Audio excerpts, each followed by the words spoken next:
Menangkap puyuh di Bukit Selasih. Thank you dan terima kasih.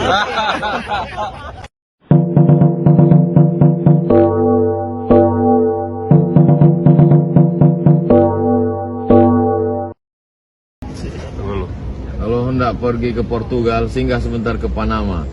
Bang Idris nampaknya mau tinggal, tak tahu habis nintah mau kemana.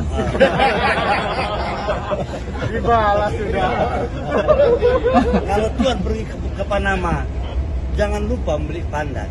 Saya tidak akan kemana-mana, ini hari pulang ke Medan.